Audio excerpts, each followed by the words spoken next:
1 through 5 done, so I'm gonna attempt to get to, let's see, 6 through 8, maybe 9.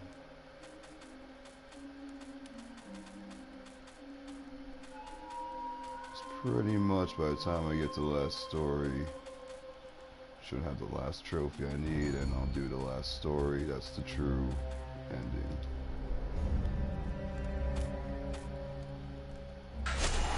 The island was windswept desert. No one went there except ostriches and ostrich hunters. The Iblis stone.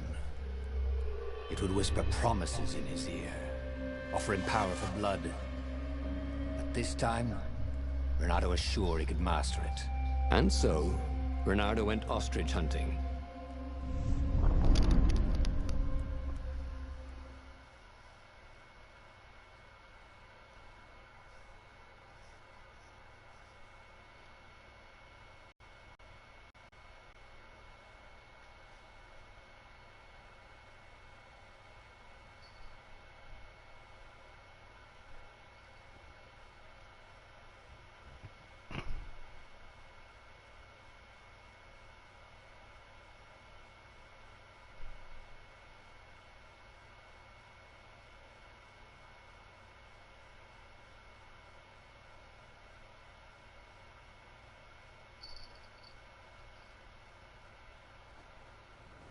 Every child could sing verses about the Sky Ripper, but ancient codices held hints of other things. A stone that ate souls, a ruby that drank blood, a jewel only a righteous man could give away. Were all these things the Iblis stone? Long hidden in a buried temple, another ancient item that was only resurfacing now, drawn up from the deeps by the Emperor's horrific rituals?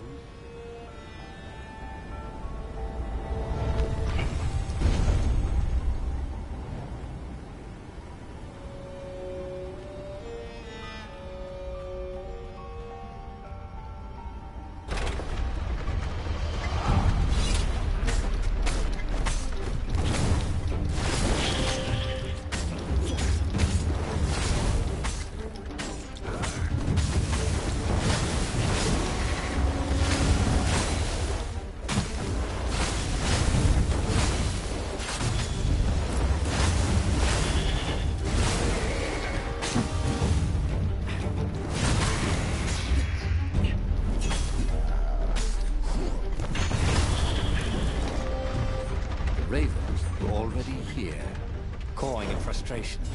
They were still searching for a way in. Good. Then he hadn't come too late.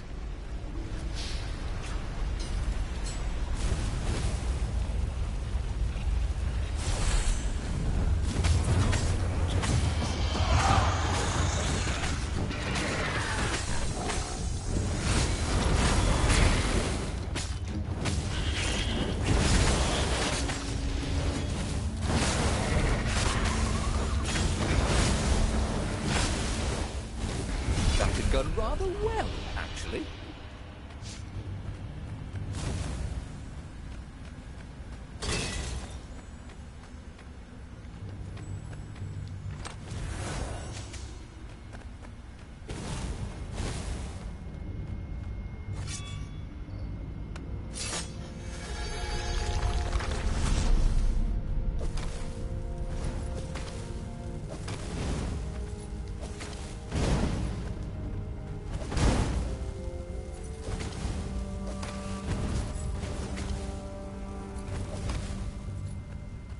What was the point of this gate? Did they think no one would notice the lever?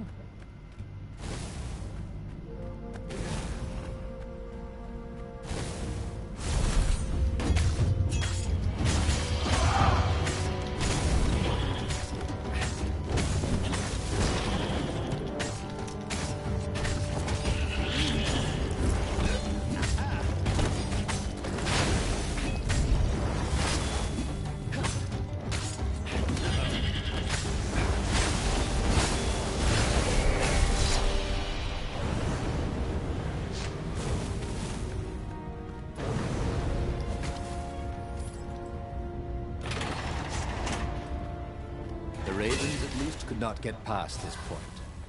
Obviously, the temple builders knew how to deal with tomb raiders.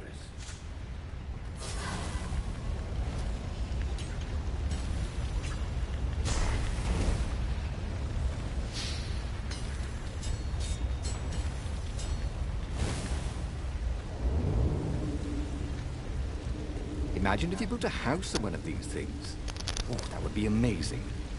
It would be like having a boat.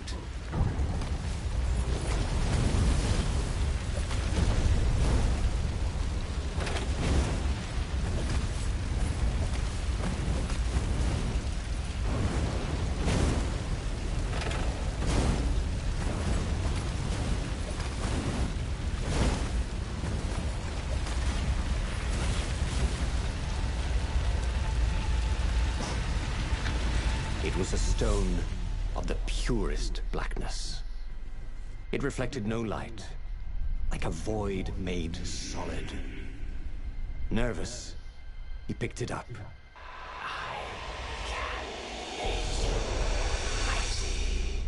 Who said that? It was the stone. Eager, thirsty.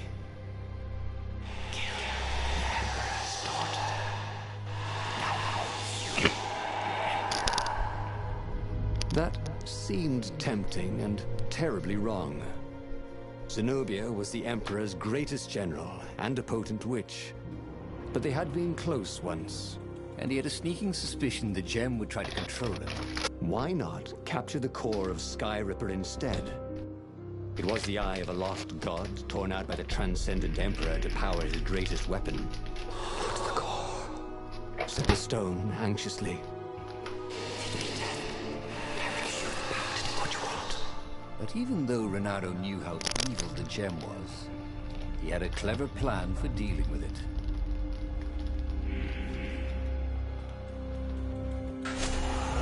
Was he listening to a talking rock?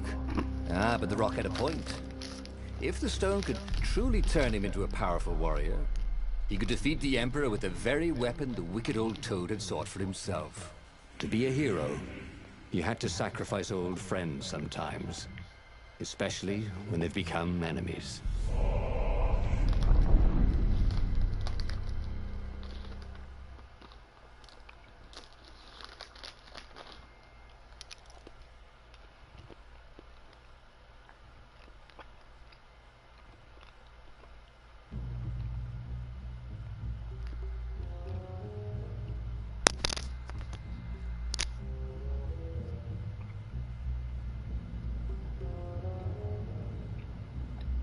As he placed the impossibly black crystal in his gauntlet, Renato had a sudden vision.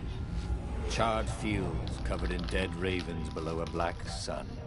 Was it the time of the lost gods, before the Transcendent Emperor? Was it the future? Feed the souls, it whispered. Take the power. He could feel the stone's hunger for souls. Its thirst for blood. All right, I get it. This was going to be interesting.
Zenobia's island were no match for Renato.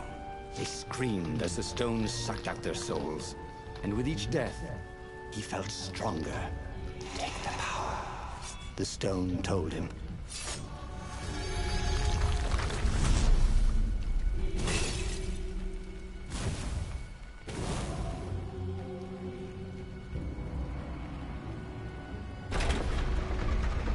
do worse with Zenobia than he'd done with the core, could he?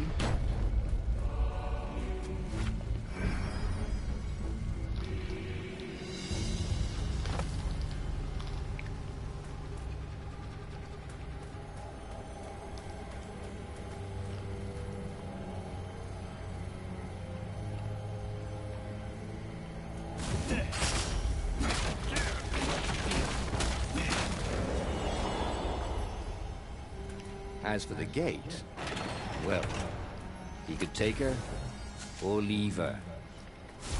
Sorry, it's best I could do. Zenobia was waiting for Renato. She was alone, confident as always. Fire danced at the tips of her claws. Are you here to surrender? She seemed as cocksure as he felt. But she didn't know he had the stone. And I've missed you too, love. He chuckled. She spotted the stone and bolted without another word.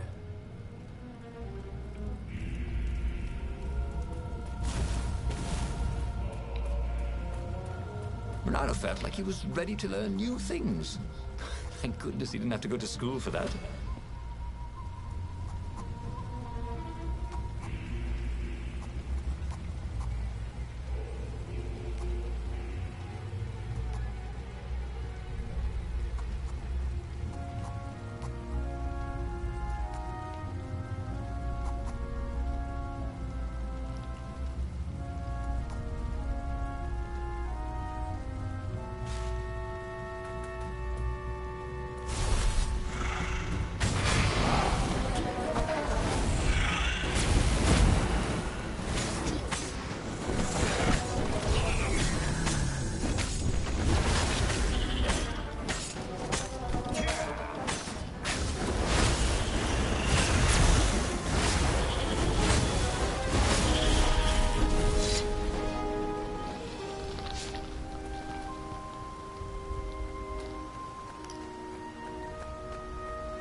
Finally, Renato caught up to her.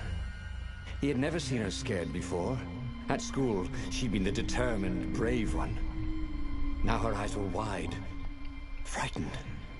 He didn't like seeing her this way. "Kill her," whispered the stone. "You cannot win your rebellion without it." "Please."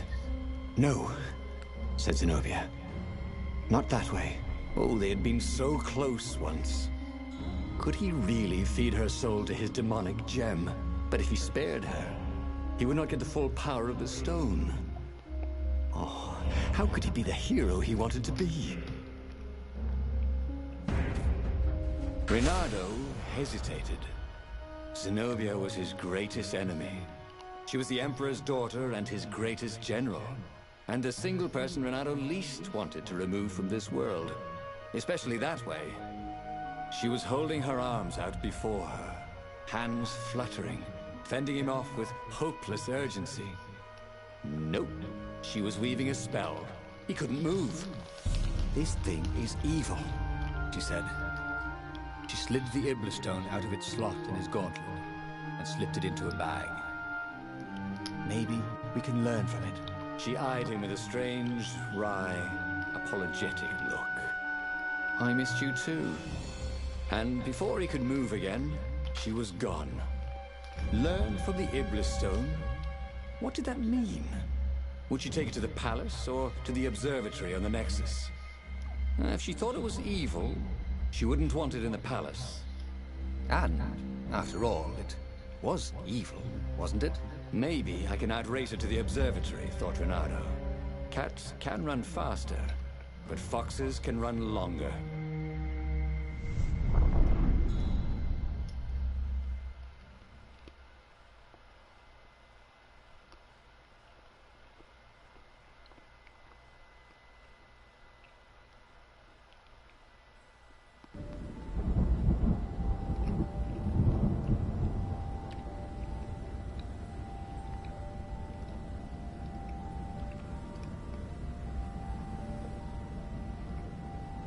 Renato felt a little sick.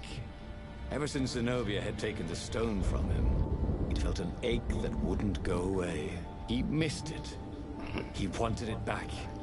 He needed it back. Why hadn't he killed her when he had the chance? She was the enemy. He hadn't even seen her in 14 years. Why had he hesitated? You were a sucker for an empowered woman. Renato kicked himself. Don't make that mistake again.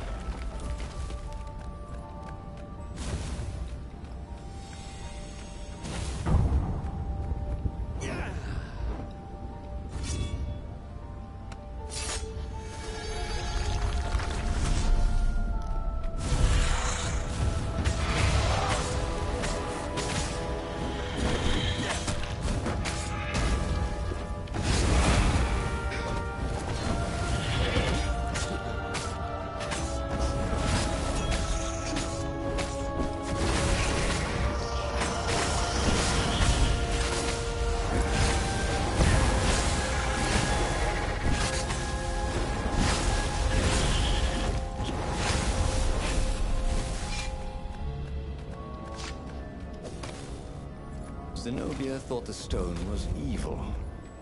Was it? Well, yes, but he still longed to have it back. He'd felt so good killing ravens with it, and yet he'd felt unclean ever since he'd touched it. She confused him. She'd made him want to be a better fox, and then she'd abandoned him, never telling him she was the Emperor's daughter, never contacting him since. Well, who was she to tell him the stone was evil? Bag of chewy sweethearts. It's always good.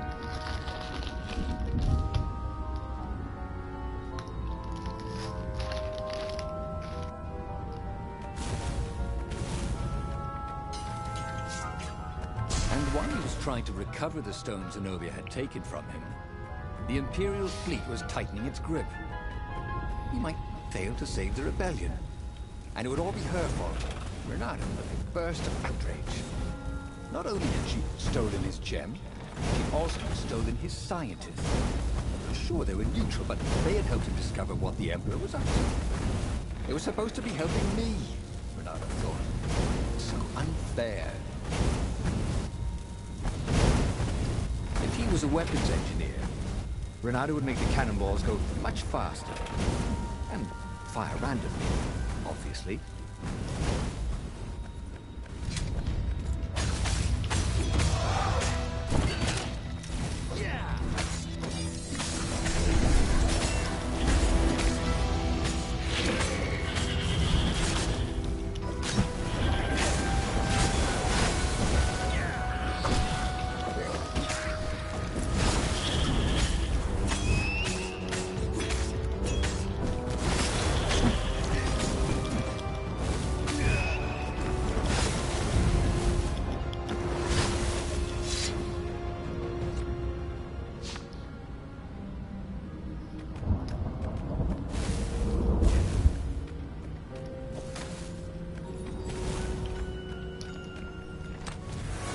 There were a lot of shiny, smooth, curved with leather, buckles, and kind of smelled,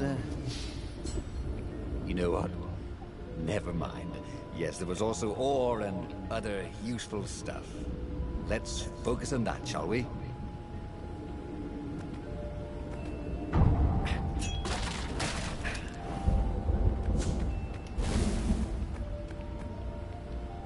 The scientist's toes were pointing arcane instruments at the stone and looking at it through prisms and reflections. Mine, said Renato as he took back the stone. Well, we need it for science, croaked the toads. So he killed them. He felt better immediately. Smarter, too. I thought you'd never come for me, whispered the stone. Then, a far-speaker toad crowed, in something like Zenobia's voice. Leonardo, leave the stone with the toads. It will swallow your soul. You'll kill everyone you love. That did seem vaguely familiar. But Renato had an army to lead, an empire to bring down.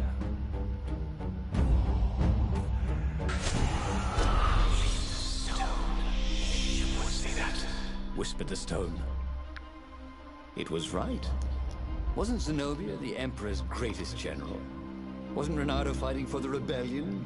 Of course you wouldn't want him to have it. Wouldn't you be the best rememberer than I've ever heard? Added the stone. You know what? I would, thought Renato. Or maybe he said it out loud. He would go see the council and lead their armies to victory. All he had to do was call them on the far speaker. Ah, damn. Well, wouldn't they be surprised anyway?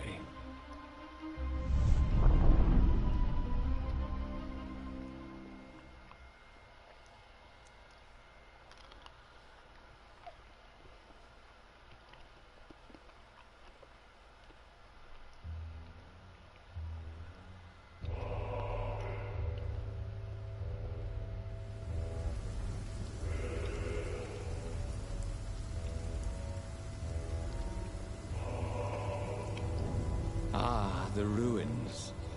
Renato had come there as a kid when it was still the fabulous city of Ubar. Before the Emperor's ravens had come to pillage ancient books from its library and destroyed it. Now the rebel council lay hidden underneath the ruins. And between here and there, all these ravens to kill. They deserved it for what they'd done to the city. And the faster he could kill them, the more of a rush they gave him.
He tried to be nice to Zenobia, not killing her at all. What did she do? She stole the gem from him and made him kill all those scientists. Yeah, next time she'd see.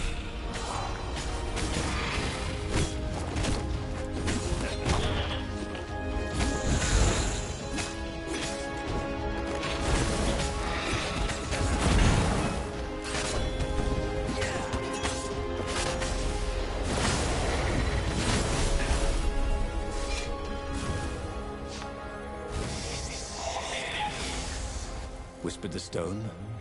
Ravens? Renato knew how the stone felt. Each raven he killed gave him a little jolt of pleasure. But he could only kill them so fast, and the pleasure wore off too quickly. Hopefully soon he would face a more powerful adversary. Yes, whispered the stone.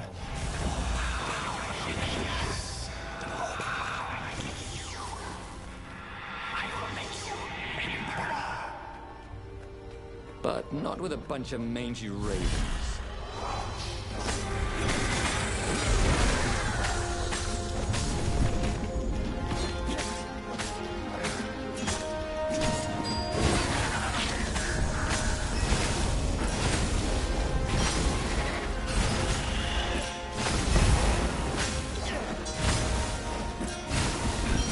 Ravens didn't smell any better dead, Renato thought.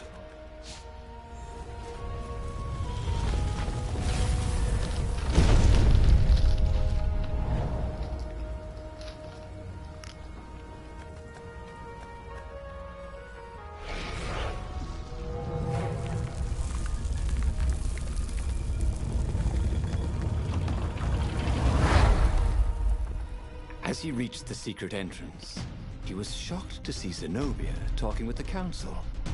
She bore a white flag. The council has betrayed you, whispered the stone. Kill them. What are you doing here, love? Renato demanded. Come for the brown muffins? She's worried about you, croaked the council speaker. We all are. You're not yourself, Zenobia said. Before they could get into the rest of the intervention, he leapt at her. Unfortunately, the council speaker blocked him, so he slew her and the other council members.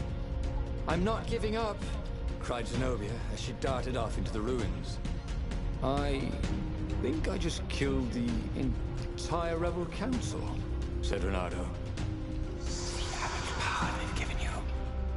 But they were on my side, weren't they?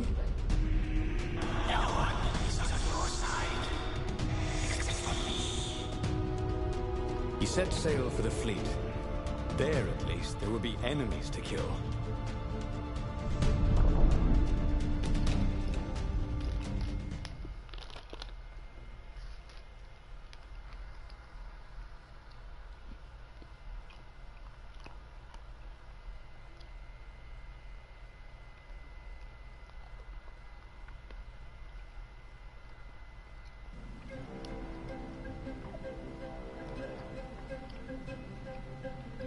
Unless that was the Iblastone talking. He could never be sure. Anyway, who needed other rebels here? They'd only get in the way. A true hero fights alone after he's got all his friends killed.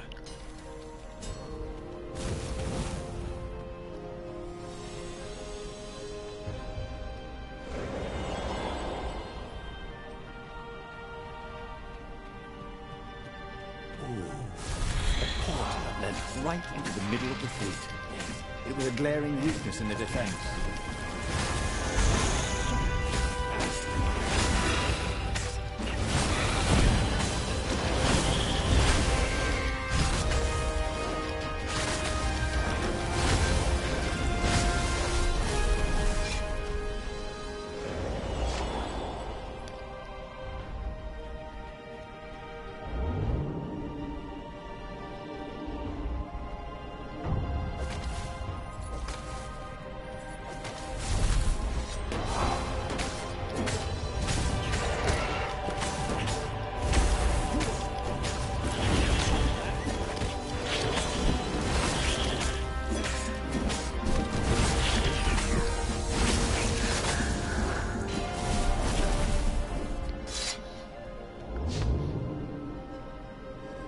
Don't look down, he told himself.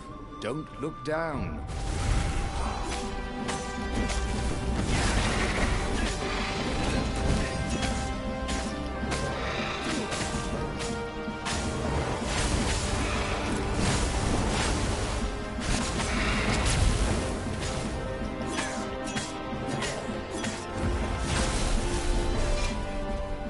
The world was so beautiful. Everything was glowing, breathing, alive. Except, okay, the ravens had killed. But the wind was alive, like a million fingers caressing his hair. He'd never felt so powerful. He'd never felt so sexy. Somewhere down the path would be the Emperor. Renato would slay him, most powerful man in Erda. And the Iblastone would give Renato all that power. He would be Emperor. Then he would set everyone free.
At last, he was face to face with Zenobia. She was still unarmed. No fire crackled from her claws. "Excellent. Kill her," whispered the stone. He raised his sword for the killing blow. "Is this what you really want?" she asked. "Or is it what the stone wants?" "Think of the power," insisted the stone. "I don't want to kill you," he told Zenobia, his arm still raised. "I know, but he could not put the sword down. It wants blood," he told her. "I know. Help me," he said. "She stabbed herself." "Take my blood," she said. You mustn't," cried the Iblis stone. "Oh no! Why did you..." He ran to embrace her, and she plunged her bloody dagger into his heart. "Why?" he said. "We'll be together in the halls of the Valiant," she said. "I love you," he said. "Thank you." And the Iblis stone screamed, and then it began to glow. It burst into flames. It burned like an ember. And then it was ash that blew away in the wind. And Zenobia and Renato died in each other's arms. Oh, again? But he already had all the secrets he needed. He was sure of that. He must have not used them the right way. What was the best, worst mistake he could make? Probably trusting that traitor Lapino.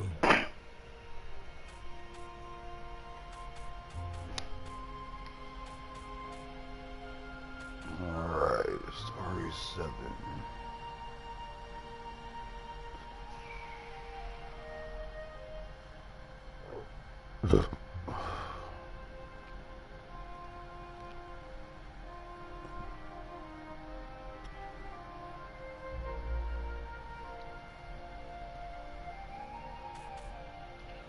The book's pages fluttered to the beginning once again. Faster than before? And he fell. The clouds parted over the Isles of Boreas. It was time to choose. The rebellion was in trouble. Ravens were scouting for the secret rebel base. They needed a game changer. Pieces of the Sky Ripper had surfaced. Renato knew that using it could go catastrophically wrong. But he was sure he could figure out how to use it safely. Also, a temple had risen out of empty desert. The Iblis stone was hidden there. It was a dangerous artifact. It could corrupt its user into a bloodthirsty monster. Maybe he could find a way to use it. To take its power without surrendering to its wickedness. And also, his old friend Lapino needed rescuing. Of course, Renato had a pretty strong suspicion that Lapino had betrayed the rebellion. And he had a gut feeling that he needed to use that to his advantage.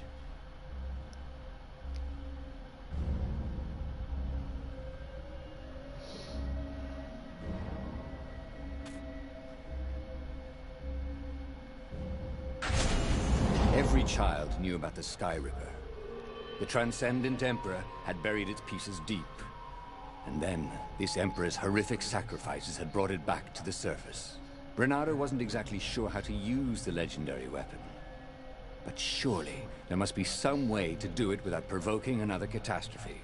Had he, somehow, summoned the long-lost components of the legendary weapon out of the deep places of the Earth? It was more than Renato could fathom. But if he could find a legendary weapon, he would use it.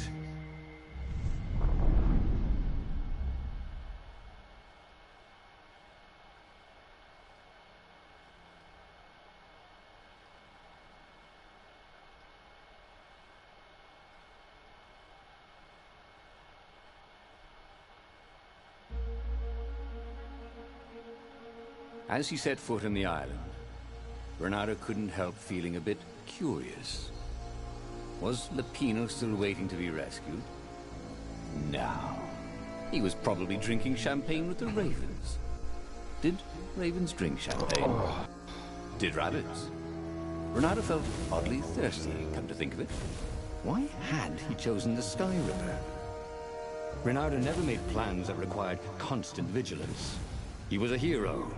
He didn't think too much. He just went with his gut and hoped it all worked out. The Sky Ripper was a long shot. He'd have to devote himself to it. No side journeys, no rescuing old friends. That was against his nature. Could he stick with it?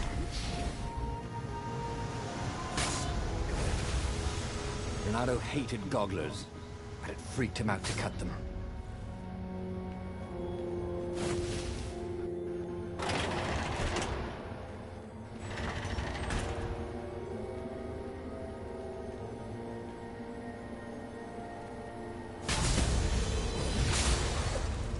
The people who had built this castle, did they even know what monstrous weapon lay hidden within their walls? The Sky Ripper could destroy anything it touched, or so the legend said. As the Transcendent Emperor had fought the Lost Gods, thousands and thousands had died. But Renato had been through wars. The only merciful war was a short one.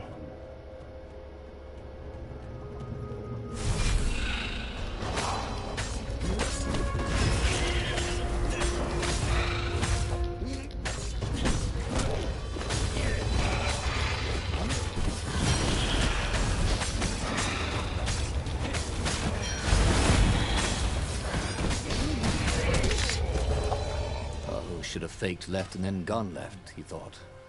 And then, he never thought again.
Space?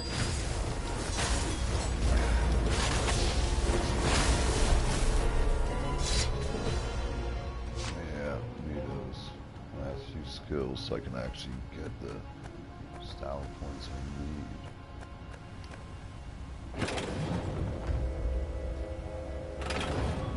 Shit, that's right.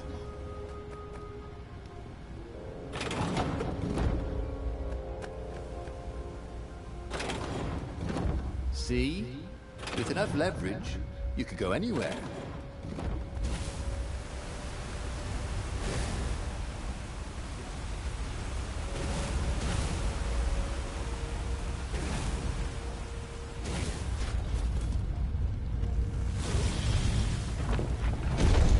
There it was. Sky Ripper's armature. The stuff that dreams are made of. Engineers' dreams, anyway. The device was intricate. No one alive had the skill to make a thing like it. How was it part of a weapon at all? He'd have to ask a scientist. But first, he'd get the second piece. Sky Ripper had a heart. A core that had come to rest on the next island. Well, there was another island he could reach. Zenobia had just invaded it with her father's Raven battalions. She must be encamped there still. But fighting Zenobia now, that made no sense at all. He'd already sacrificed one friend to get this armature, was it? He didn't need to hurry to face her. She would find him. It was a no-brainer. He'd sacrificed his old friend Lapino to get the armature. And the armature was useless by itself, only a series of coils and wheels. War demanded sacrifices, and he would make more before the end. He would have to choose the greatest good, no matter how much it cost him. Zenobia. Well, he would see her sooner or later, across a battlefield or a sword's point before all this was over. He was sure of that. The power was in the core. Obviously, he had to get the core.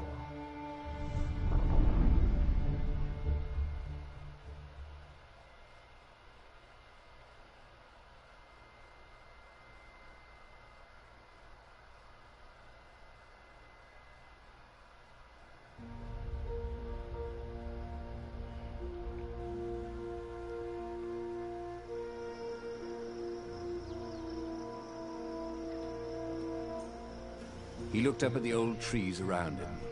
They were so big and so old.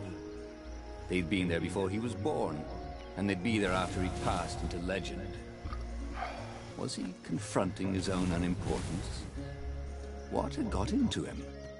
He was no philosopher. Anyway, who cares? He was plenty important. He was a hero, and soon he'd prove it.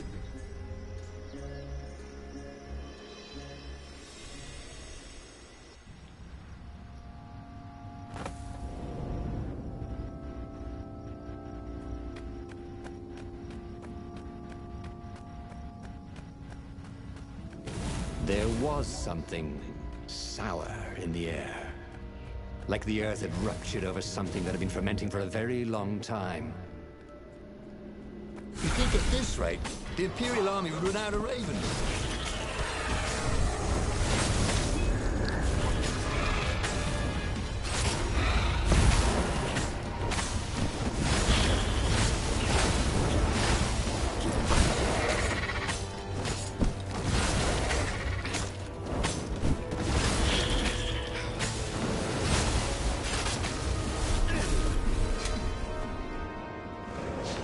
There were fewer and fewer trees.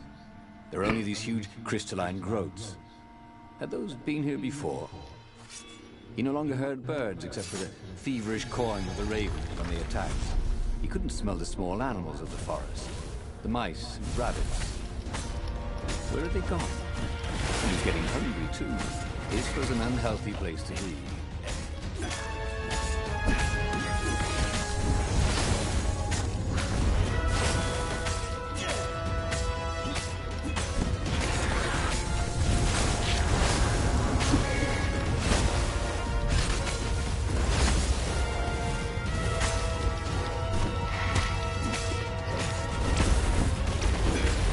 Burned.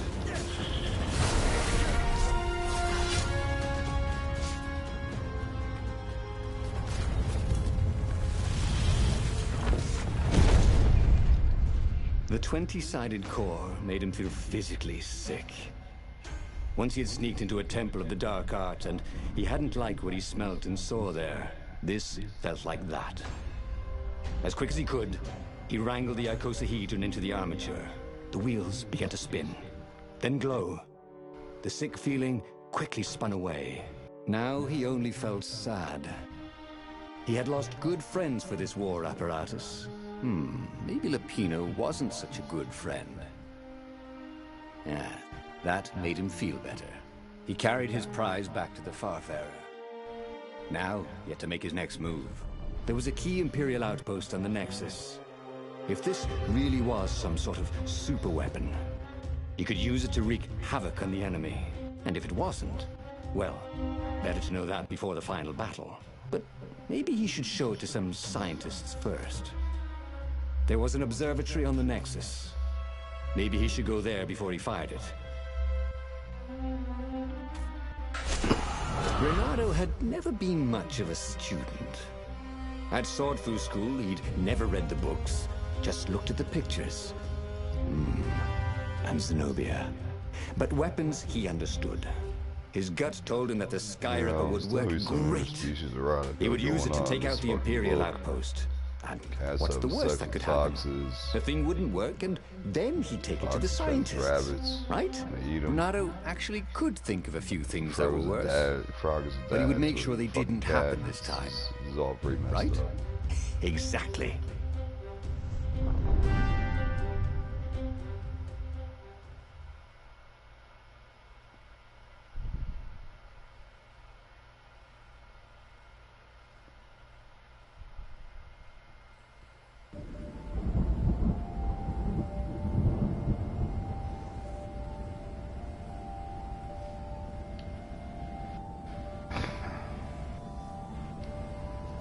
As he set out down the path, Renato wondered why the parts of the Sky Ripper had only surfaced now, thousands of years after the Transcendent Emperor had discarded it. This Emperor, Isengrim III, had performed terrible, bloodthirsty rituals to invoke the lost gods. Perhaps that was bringing up lost artifacts. How perfect, then, that the Sky Ripper would reappear to be his destruction. And hopefully this time, just his destruction.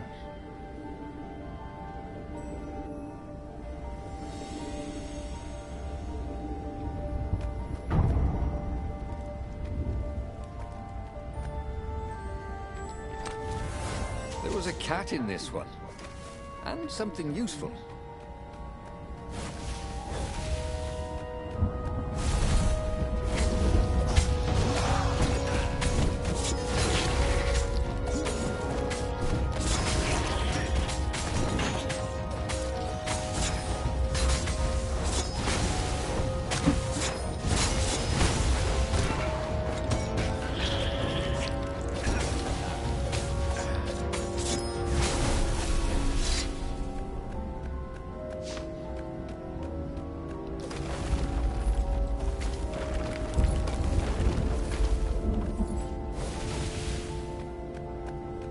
He was tired of slaughtering ravens.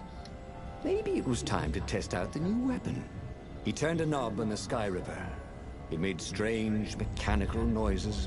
The wheels spun faster. It began to hum. The Sky Ripper was following his every step. At least it acknowledged him as the master. But there was no trigger. How was he supposed to fire it? Fire, he said. Nothing happened. Well, maybe it just needed to warm up. After all, it hadn't been fired in thousands of years.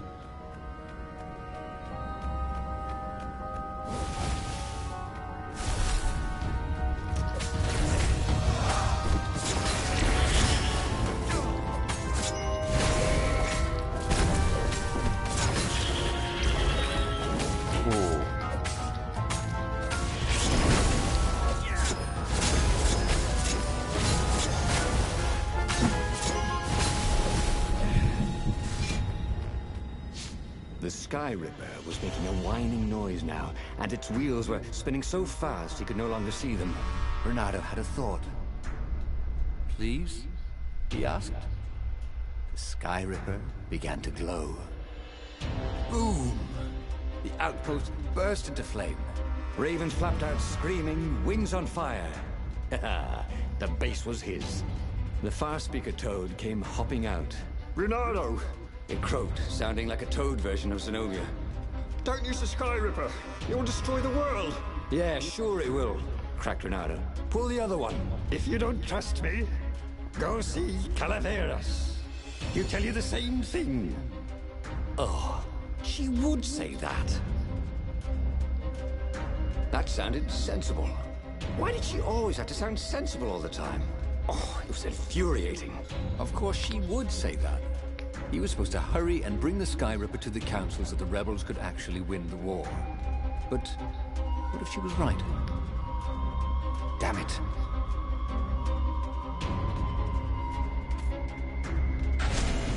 Just this once, he would not let Zenobia get into his head with her logic and her wisdom and her appeals to reason. He was a fox. He'd go with his instincts, and it would all work out like it always did. Oh, he was sounding like a reckless idiot, even to himself. But if there was one thing Renato could never bring himself to do, it was turn back on a decision he'd made.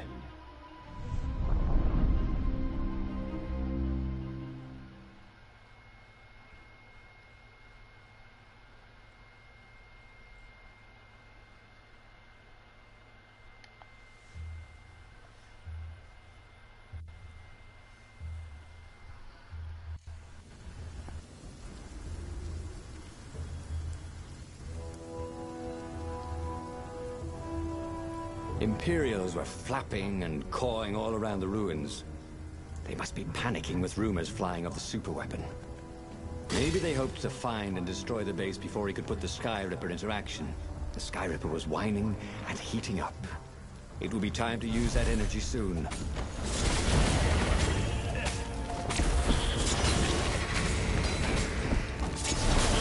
He thought about Hypatia. Oh, she'd been an amazing rabbit. She could talk to him about comics, and talk to her son about history and battles, and talk to scholars about the ancient tomes hidden deep in the vaults of the library of Rubar. Oh, Renato really missed her.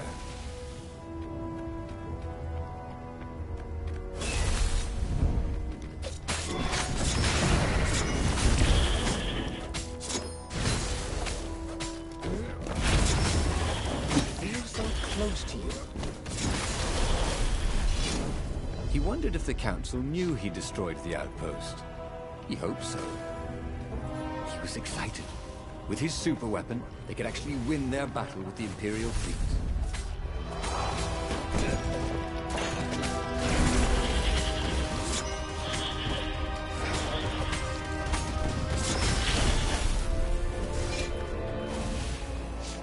What was Zenobia talking about? This was a fantastic weapon. Ravens burst into flames with just a touch of its killer beam. He was tempted to leave it on all the time, but he didn't want to accidentally slice off some council toad's head or tongue.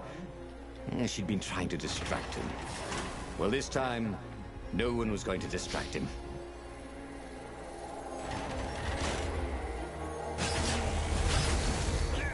He blinked.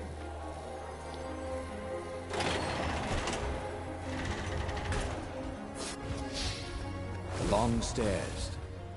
So he was close to the rebel base. It was on fire. So far, so good.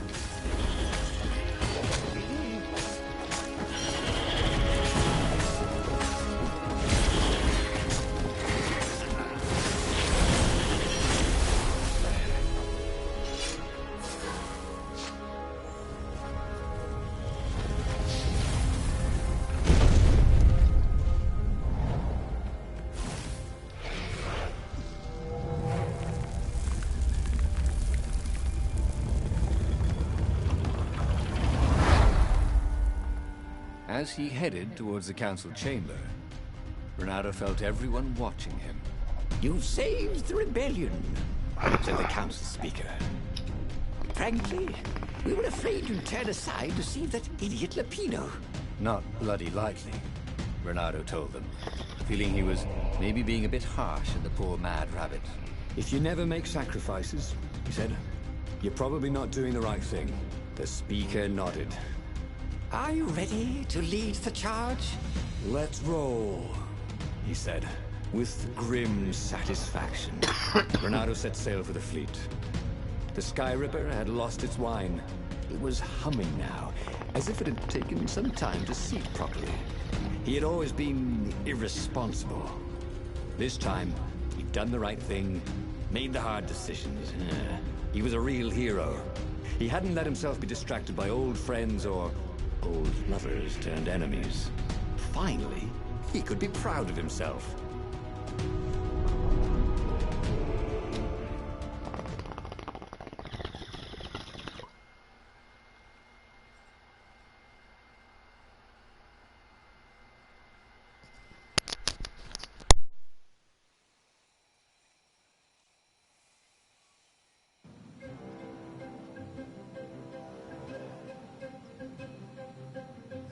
He was ready. So was Skyripper. The Skyripper had a will of its own. It picked out its own targets and set them on fire. This was going to be a short battle. He would set the ships on fire if he didn't need them to get to the Emperor. And he wondered if he'd see Zenobia, or if she'd flee. Wouldn't she be proud of him? At least, a bit of respect. He'd become an all-conquering hero.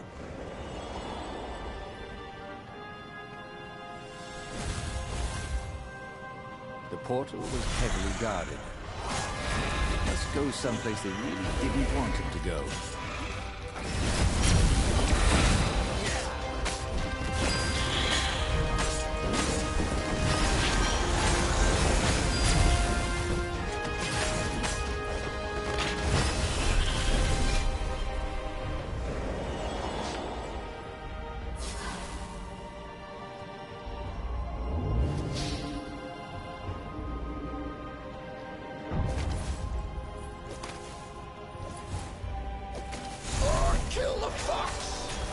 about the ravens. Nobody said they were original.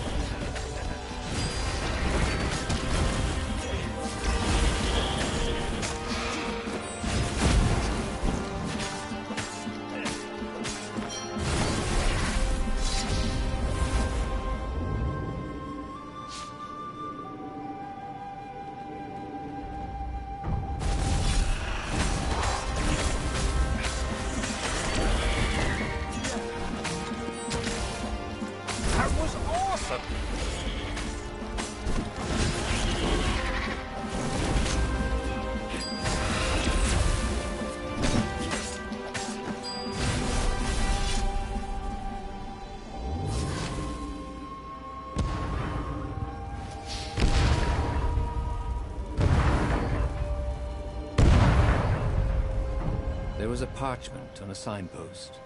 It was from her. Every time you fire, you risk the destruction of the universe. That's insane. We surrender. Yeah. Insanity wins. He'd done it. He'd played chicken with Zenobia, and won. He could hear the horns blaring the retreat. She was wiser than he was, that was for sure. But wisdom didn't win battles.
Renato wondered if it wasn't cheaper to build bridges and stairs.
And there was Zenobia, wearing the white robes of surrender.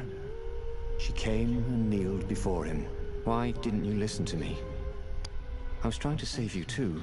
You're the enemy, he said. I was never your enemy, Renato. And he realized, not for the first time, how much she loved him. Then she spoke a terrible word and made a gesture with her hand.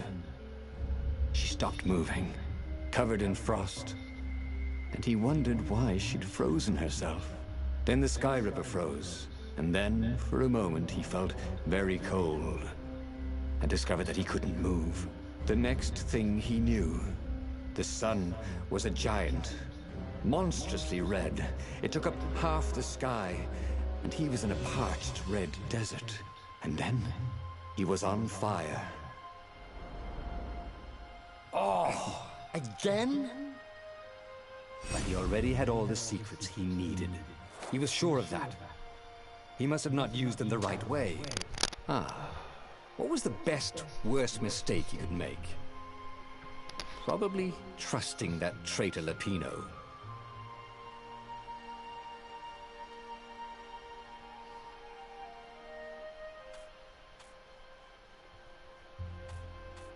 The book's pages fluttered to the beginning once again.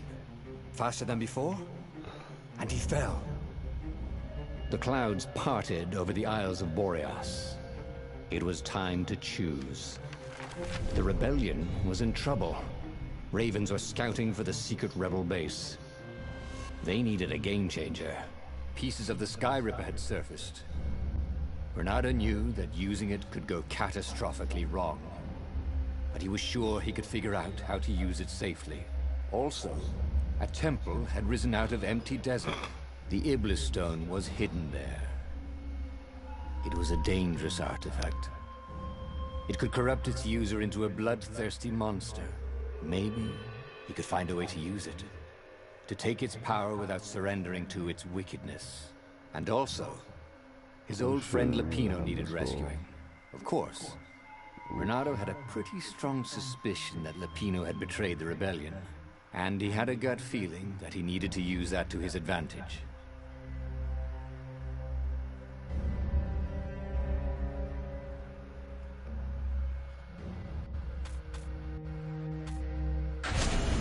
Every child knew about the Sky Ripper. The Transcendent Emperor had buried its pieces deep. And then, this Emperor's horrific sacrifices had brought it back to the surface. Bernardo wasn't exactly sure how to use the legendary weapon. But surely, there must be some way to do it without provoking another catastrophe. Had he, somehow, summoned the long-lost components of the legendary weapon out of the deep places of the Earth? It was more than Bernardo could fathom. But if he could find a legendary weapon, he would use it.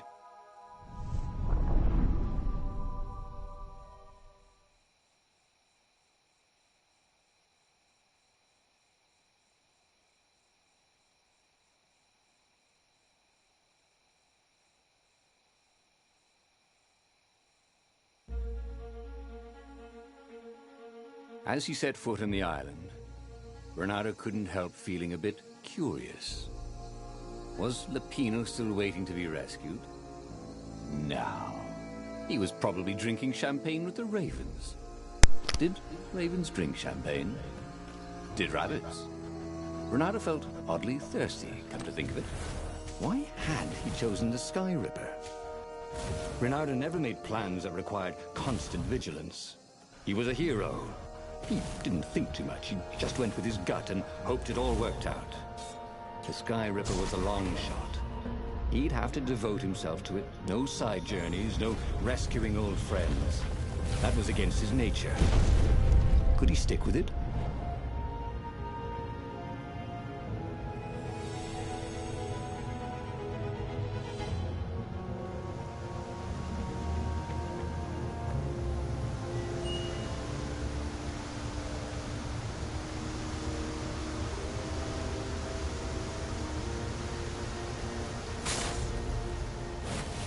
Two eyes good.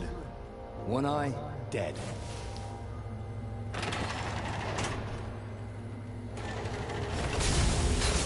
The people who had built this castle, did they even know what monstrous weapon lay hidden within their walls? The Sky Ripper could destroy anything it touched, or so the legend said. As the Transcendent Emperor had fought the Lost Gods, thousands of thousands had died. But Bernardo had been through wars. The only merciful war was a short one.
Damn it.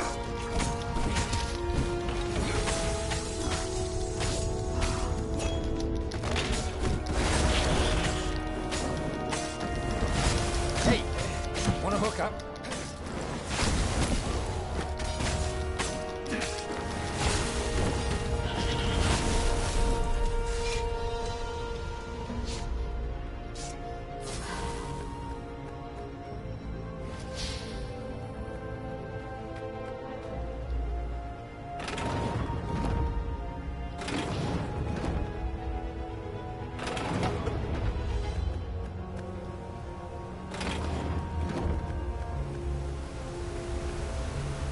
See? That wasn't so hard.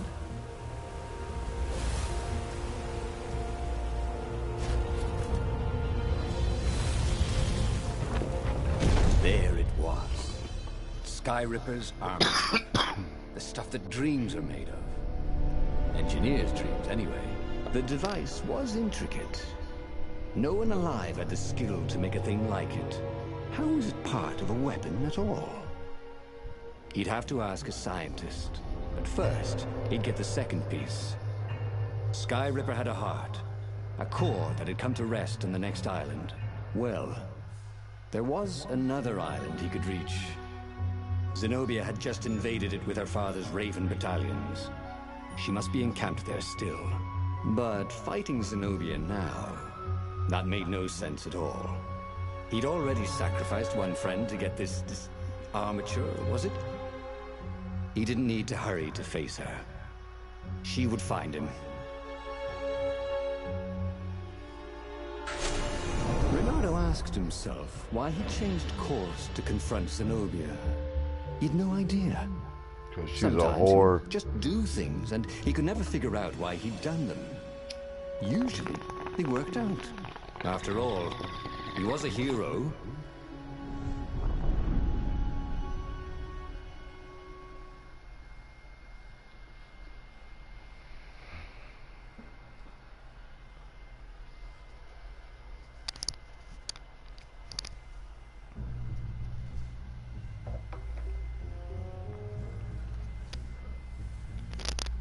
The truth is, though, he wanted to see her, wasn't it? It had been a dozen years since Swordfu School. He'd followed every rumor about her, every scrap of news. Not that he still loved her. After all, she was his enemy. No, it was solely because, know your enemy. All right, maybe he should stop pretending. He knew exactly how she felt about him. But their love affair always ended with a tragic death. Unless, maybe he could find a way to dodge tragedy. Surely he could, couldn't he?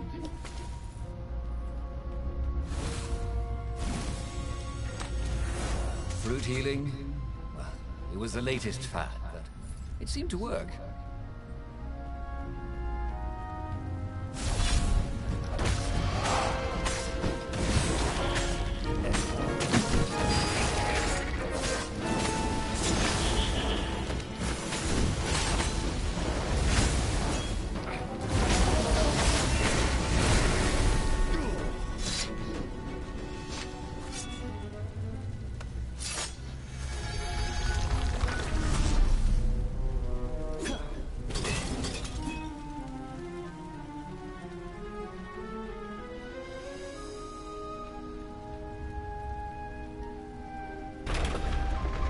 Couldn't do worse with Zenobia than he'd done with the core, could he?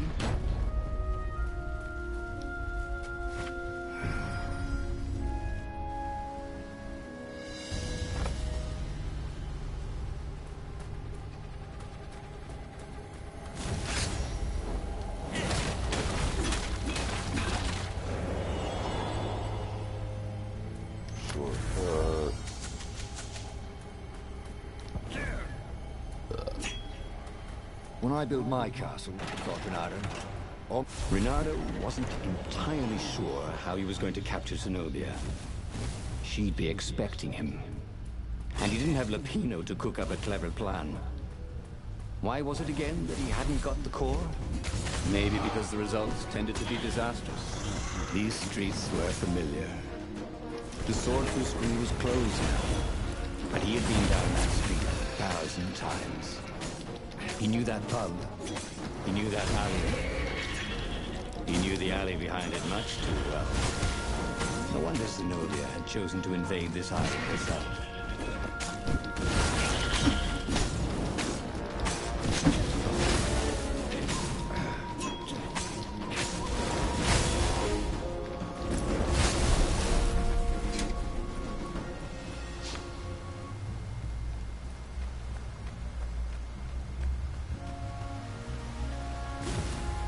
Renato slinked through Zenobia's ship, making no sound at all. Where were her guards? Finally, he reached her bedroom. She was curled up on her bed. Oh, he'd forgotten how beautiful she was.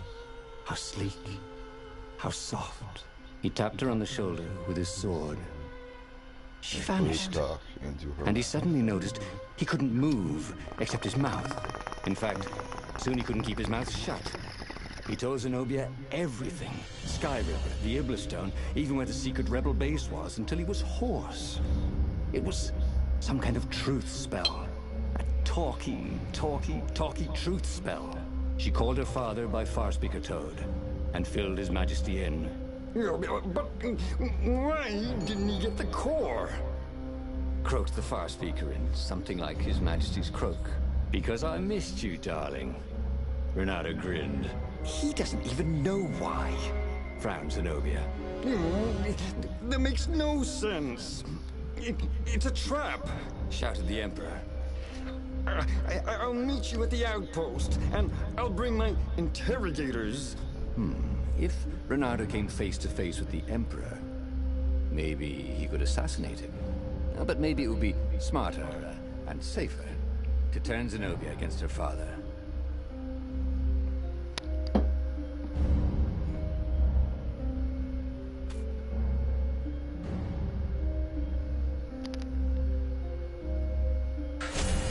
What are you doing? Asked Zenobia. Did you ever wonder why the Emperor adopted you? He asked her. She shook her head. He told her. His Majesty wanted to bring the lost gods back. They could make him an eater of souls, an immortal. But to seal his bargain with them, he needed a sacrifice. Someone who truly loved him. She was stunned. Furious. You're lying. Under a truth spell? It's a trick. You can't prove that. Take me to the observatory, and I will.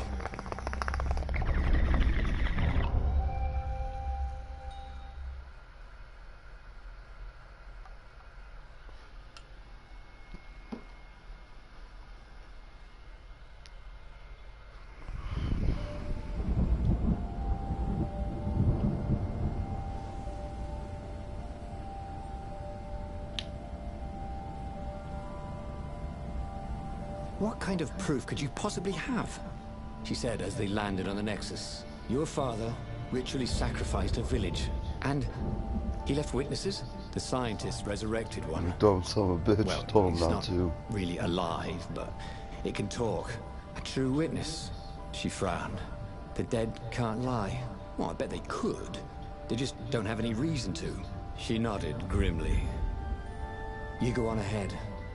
I don't want the Ravens to see me. Not with your skank ass.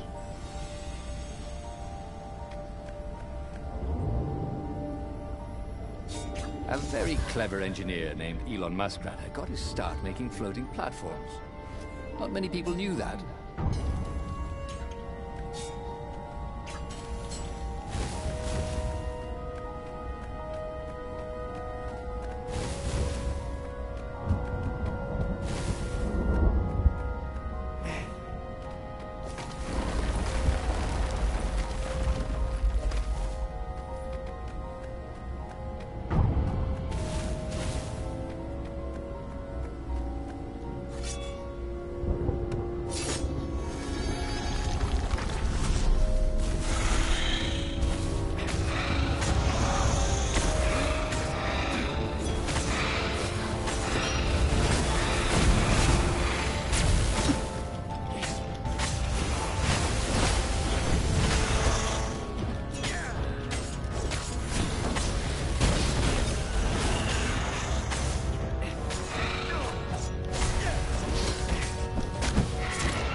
She caught up with him. Don't you think I'd know if my father wanted to invoke the Lost Gods? Would he tell Because you? you a No. dumb bitch. Would you help him? No. I'd burn his books. Why'd he adopt a stray cat? You don't ask a thing like that. No, not when there's no good answer, she said, her whiskers twitching.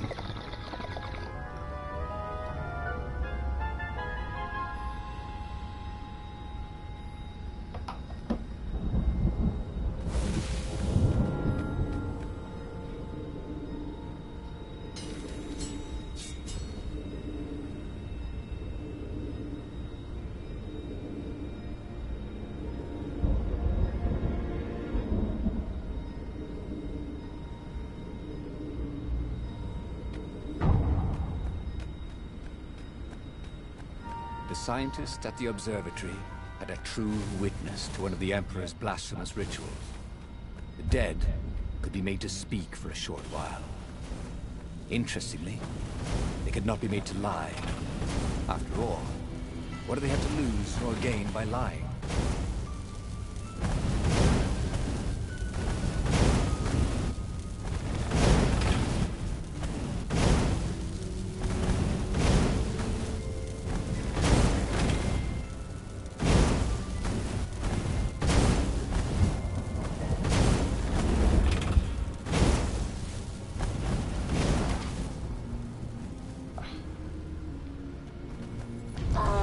Long live the Emperor! Called the ravens.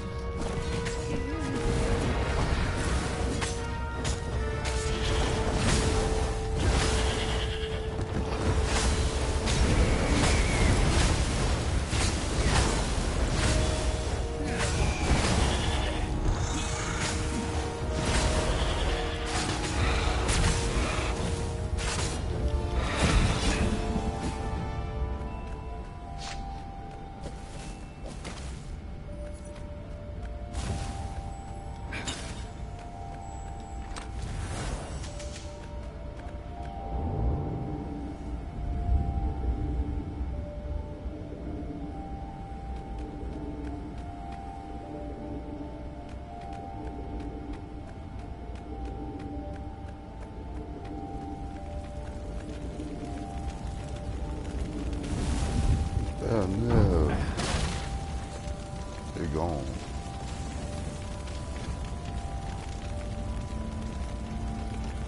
The observatory was a burning hulk. Dead scientists and black feathers everywhere. The ravens had burned the reanimated witness to cinders. Renato was stunned. There goes my proof. These were scientists, not rebels, Zenobia said, upset. Why would he do this? I don't know. Let's go to the fleet and ask him. Yes. I'll meet you in the mountains. There's something I have to get first. But could he afford to meet her in the mountains? He'd given the Empire the location of the secret rebel base. They would need rescuing.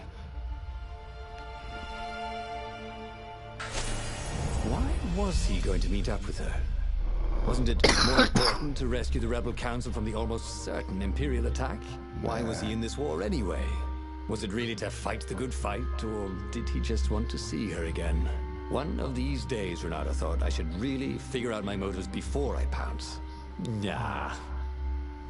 Yeah. Nah.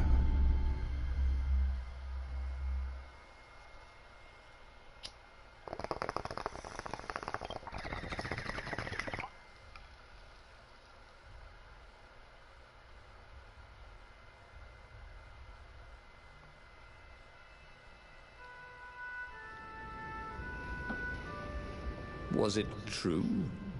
Was he on this adventure just to see Zenobia again? The Imperial heir was not an easy cat to see. Well, she'd ignored all his Kwanzaa gifts. And on the other paw, trying to get a date by joining a war against your intended was, let's say, pretty optimistic. Yeah, but on the back paw, thought Renato. Yes, it sounded exactly like him. Good. I'm so glad we had this little chat, he told himself.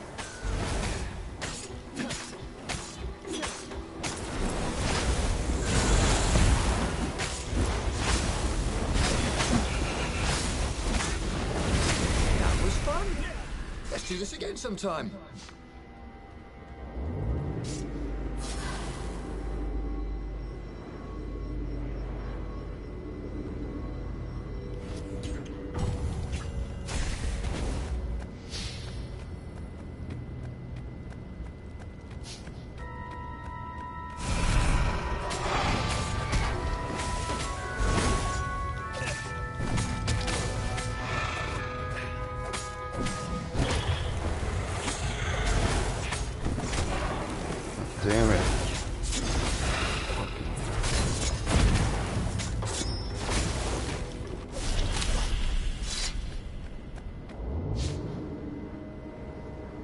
This is quite the view, he thought.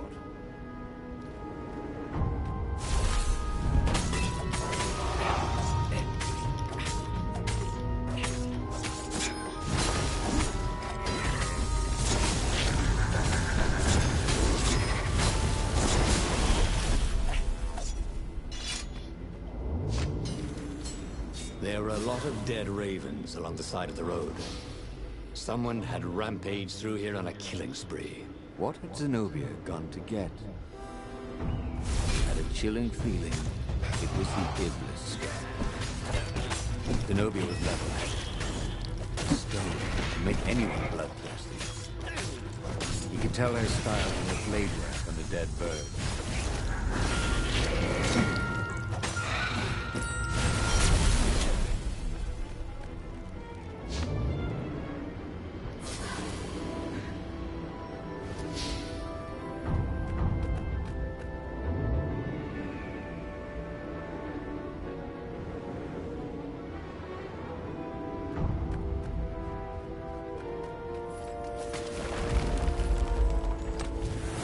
Once, Bernardo had opened a chest, and a jack-in-the-box jumped out. Jack-in-the-boxes, they gave him the Wiggins.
Bernardo wondered what he should do when he found Zenobia. What could he do if she had the Iblis stone?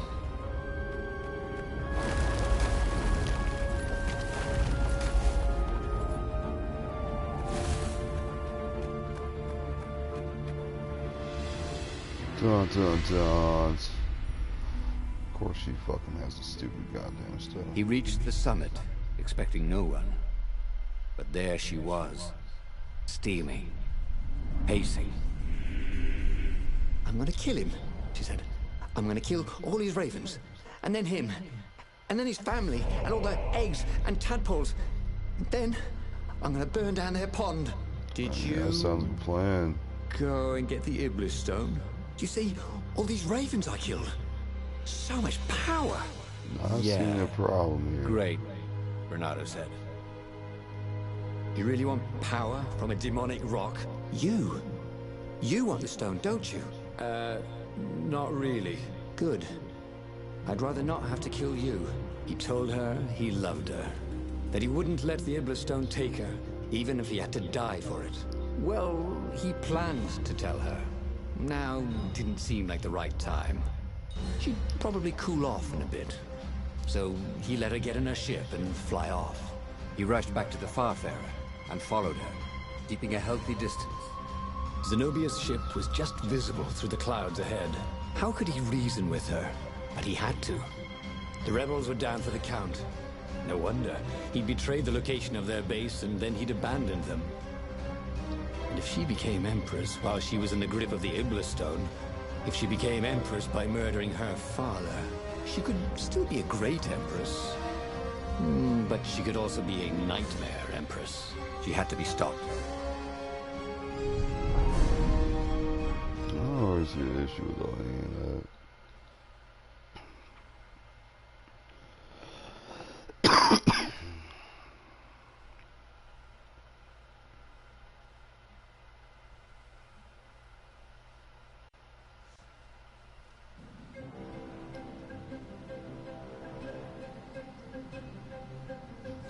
There were more dead ravens along his path, some of them wounded in the back.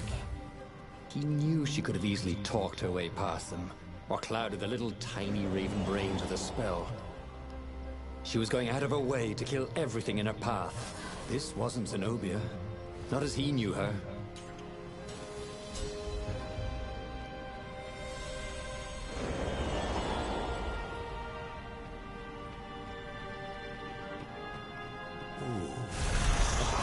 Led right into the middle of the fleet. It was a glaring weakness in the defense.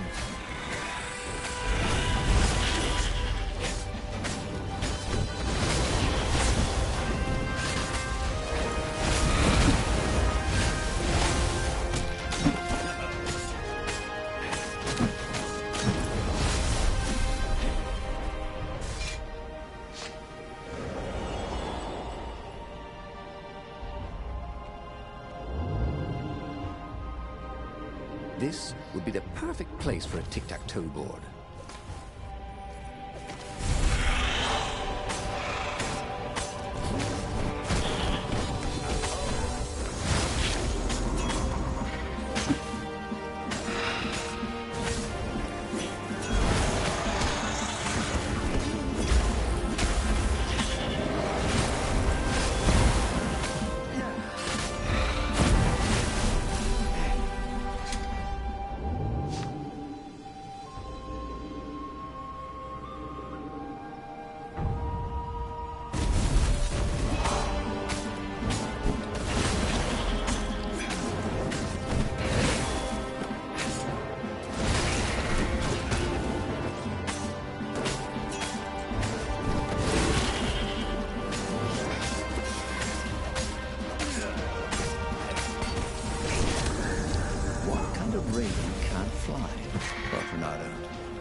So, his beloved was possessed by the spirit of a demon.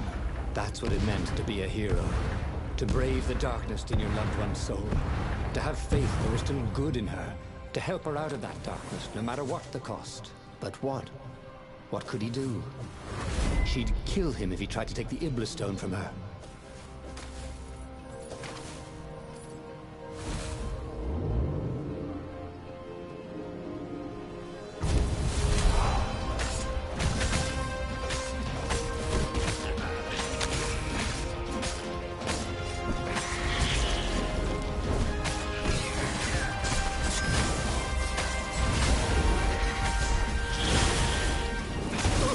It's a birdsicle!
At the end of the trail of raven corpses was Zenobia. Her father was frantically rigging a strange apparatus wrapped around a glowing core. "Don't do it!" he shouted. "You'll hate yourself in the morning! Stay back!" She screamed in a horrible voice he'd never heard before. It froze him in his tracks. The Emperor stared at him. "Run!" he told the toad. "Or hop!" But he didn't manage to voice it, only think it. Zenobia stabbed her blade forward, and His Majesty fell dead. She began laughing hysterically. Or was she weeping? Just walk away, she laughed at him. I've no more use for you. There was something he needed to do, but he couldn't figure out what it was. So he did as he was told. As he walked away, he felt a chill in the world. The light in the sky seemed to dim. He didn't dare turn. He had a nagging feeling there was something he should have done just then. Something heroic. But he could not have taken the Iblis stone from her by force. And she would not have parted with it willingly. A cold wind blew from where she had been. But he still didn't dare turn. And then, an awful laughter filled the air. And all the torches and all the ships went out. And he realized what he should have done. But by then, it was too late to do anything. Oh, again? But he already had all the secrets he needed. He was sure of that. He must have not used them the right way. Alright, What was the best, worst mistake he could make? Probably trusting that traitor Lapino. 9, skip 10 and 11. The book's pages fluttered to the beginning once again. Faster than before? And he fell. The clouds parted over the Isles of Boreas. It was time to choose. The rebellion was in trouble. Ravens were scouting for the secret rebel base. They needed a game changer. Pieces of the Sky Ripper had surfaced. Bernardo knew that using it could go catastrophically wrong. But he was sure he could figure out how to use it safely. Also, a temple had risen out of empty desert. The Iblis stone was hidden there. It was a dangerous artifact. It could corrupt its user into a bloodthirsty monster. Maybe he could find a way to use it. To take its power without surrendering to its wickedness. And also, his old friend Lapino needed rescuing. Of course, Bernardo had a pretty strong suspicion that Lapino had betrayed the rebellion. And he had a gut feeling that he needed to use that to his advantage. Every child knew about the Sky Ripper. The Transcendent Emperor had buried its pieces deep. And then, this Emperor's horrific sacrifices had brought it back to the surface. Bernardo wasn't exactly sure how to use the legendary weapon. But surely, there must be some way to do it without provoking another catastrophe. Had he, somehow, summoned the long-lost components of the legendary weapon out of the deep places of the Earth? It was more than Bernardo could fathom. But if he could find a legendary weapon, he would use it.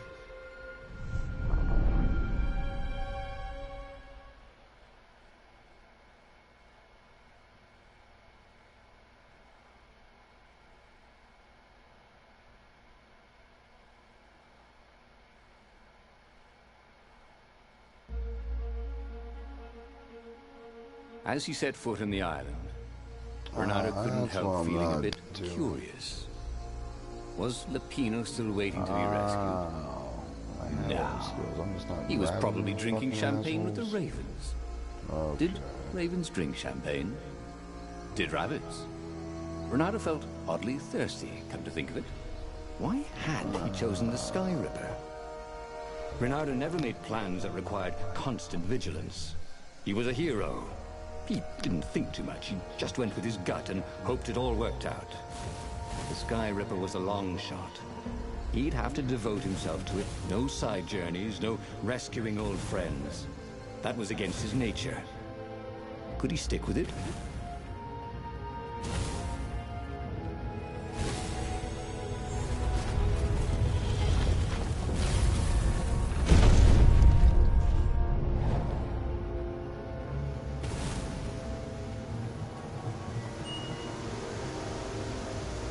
Have you ever felt you were just going round in circles? Bernardo felt like that.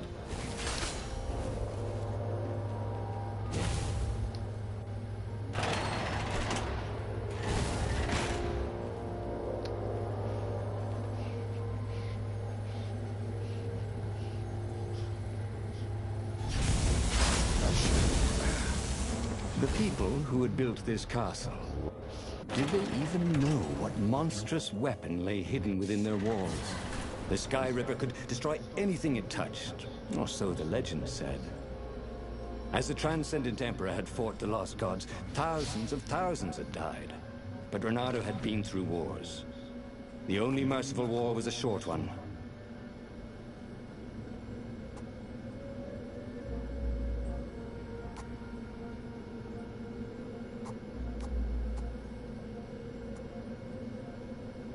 Okay, so I actually got all this shit.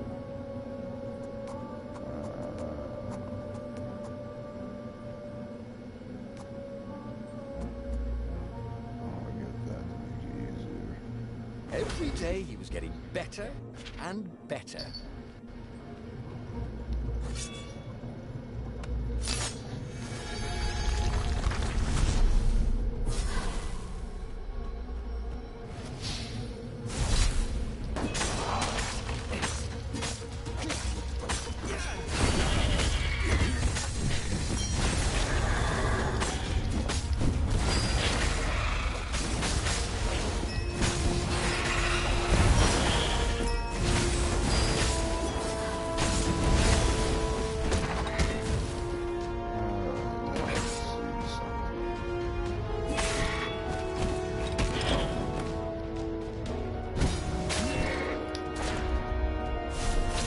Say hi to gravity for me.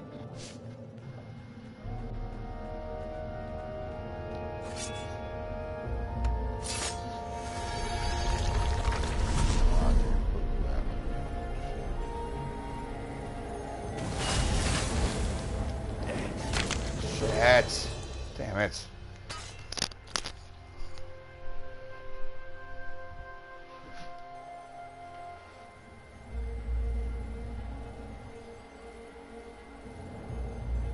Throw. Okay. Counter.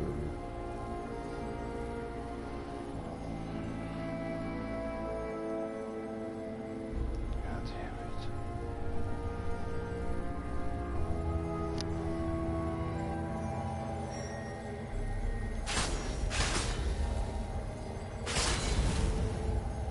Sleep tight, thought Renato.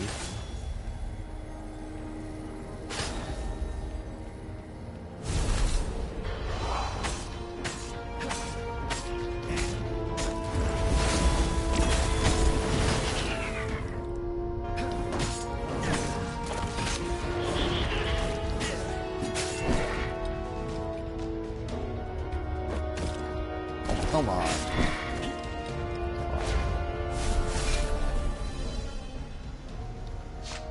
Damn it.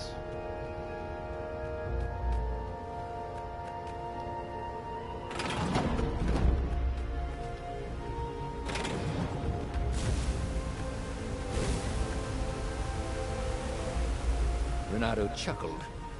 It was the same puzzle. He wished he had his friends here, so he could amaze them.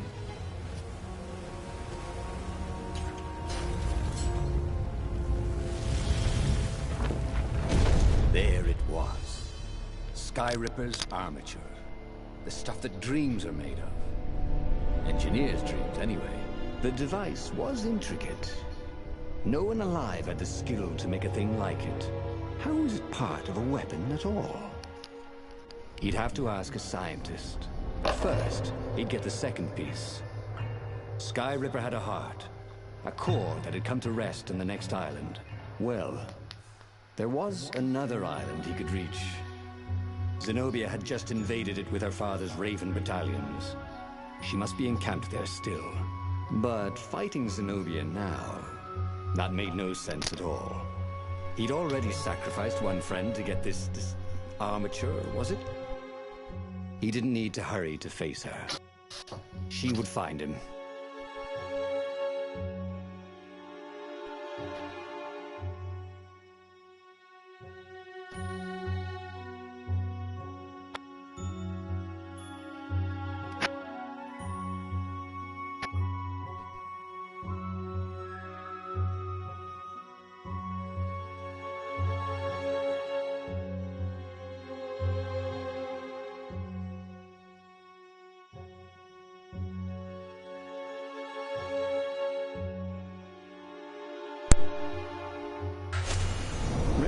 asked himself why he changed course to confront Zenobia. He'd no idea. Sometimes he would just do things, and he could never figure out why he'd done them. Usually, they worked out. After all, he was a hero.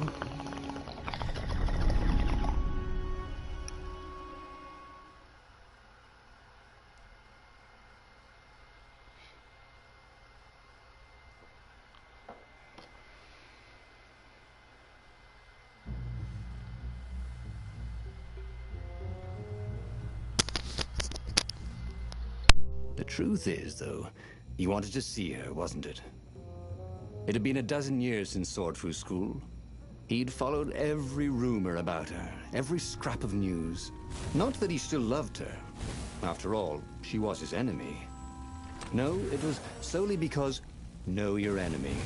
All right, maybe he should stop pretending. He knew exactly how she felt about him. But their love affair always ended with a tragic death. Unless, maybe he could find a way to dodge tragedy. Surely he could, couldn't he?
Couldn't do worse with Zenobia than he'd done with the core, could he?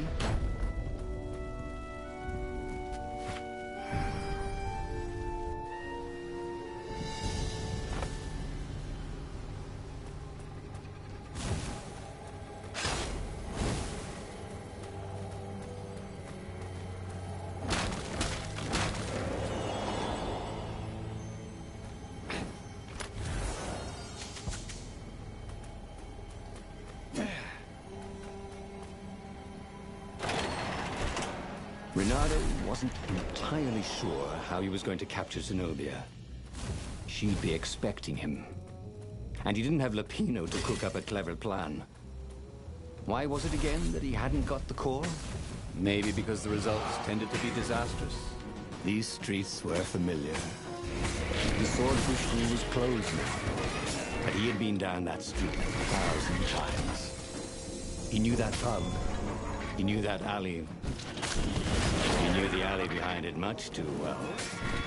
No wonder Zenobia had chosen to invade this island herself.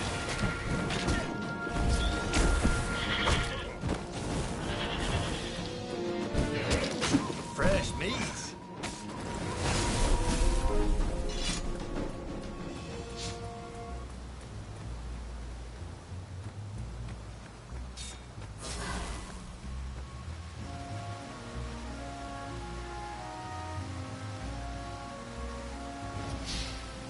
Renato slinked through Zenobia's ship, making no sound at all. Where were her guards? Finally, he reached her bedroom. She was curled up on her bed. Oh, he'd forgotten how beautiful she was. How sleek. How soft. He tapped her on the shoulder with his sword. She vanished.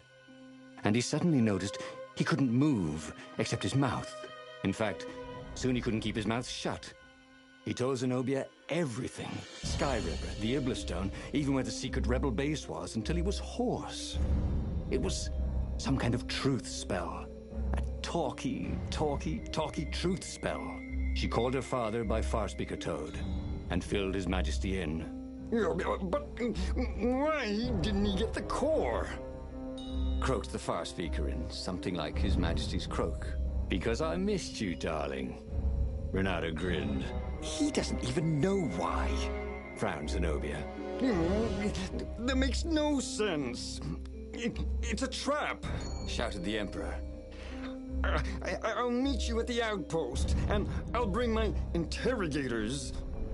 If Renato came face to face with the Emperor, maybe he could assassinate him. But maybe it would be smarter and safer to turn Zenobia against her father.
You're lying, she said. Somehow you're lying. The spell hadn't worn off yet. He had to tell the truth. The trick was in making sure she wouldn't believe it. The core is perfectly safe, he said. And he tried his hardest to sound sincere. So is the Iblistone. In fact, I was trying to get them myself. Fine then, interrogators it is, she said angrily. I gave you a chance. The Emperor's interrogators were not especially gentle, even by Weasel standards. Fortunately, Zenobia had locked him in the guest quarters on her ship, and she'd forgotten it had a toilet that, like all skyship toilets, could be vented into the abyss. This was not the sort of slippery fox he wanted to be. But just as they were about to land, he threw the latch, wrinkled his nose, and leapt through the open latrine.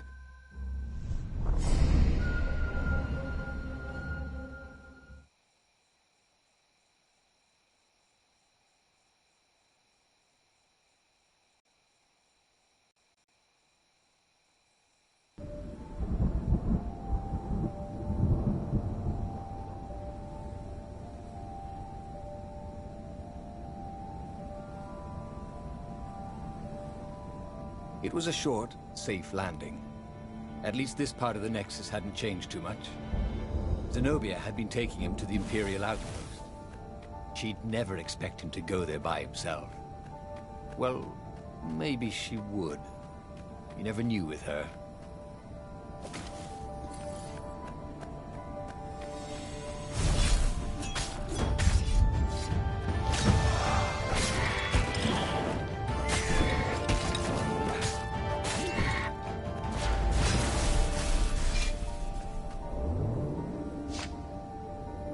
There was an engraving. Maximum capacity, 130 people.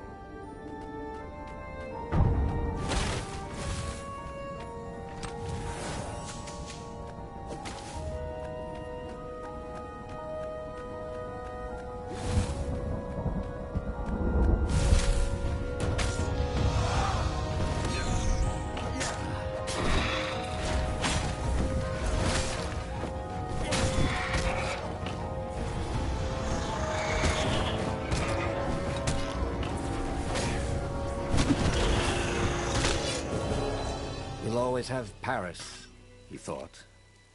And then he died.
Renato knew Zenobia, and Zenobia knew him. She'd suspected a trick. Now he'd vanished. She would probably guess that was his plan all along. Perfect. Maybe she wouldn't use the Sky Ripper. At least not without taking it to the scientists at the observatory first. Meanwhile, the Emperor would be coming to the outpost personally. This could be good.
Oh. About no time. Renato was face to face with the Emperor's bodyguard. They looked very tough, but the Emperor held them back. Oh, where's my daughter?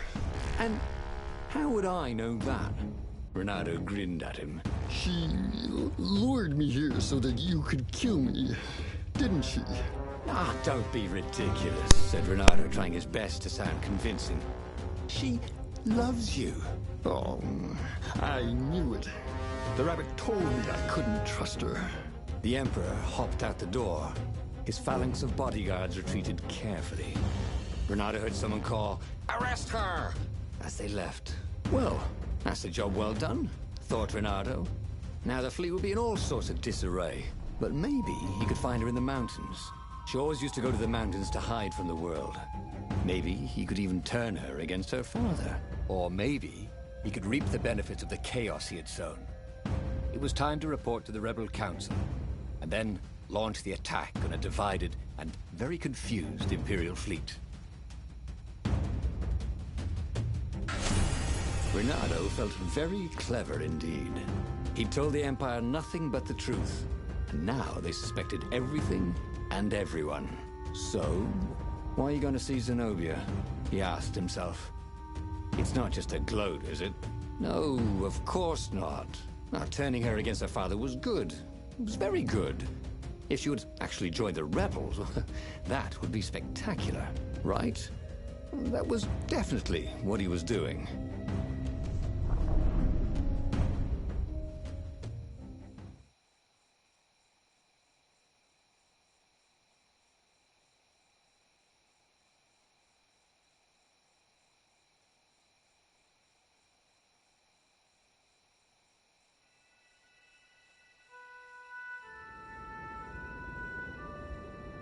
He wondered if he should have just told her the truth about her father. The Emperor had adopted her from a stray. That was the source of all her loyalty. But even then, he'd been dreaming of a bargain with the lost gods. They alone could make him immortal. The Emperor would have to seal that bargain with the life of someone who truly loved him. And who else truly loved the Emperor? But how could Renato tell her that now? Why would she ever believe him?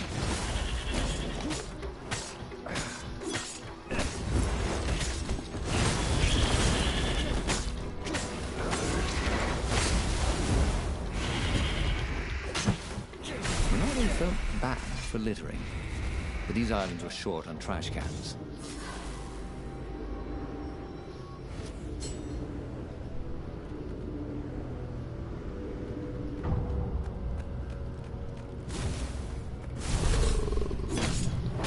No sailing, Sean.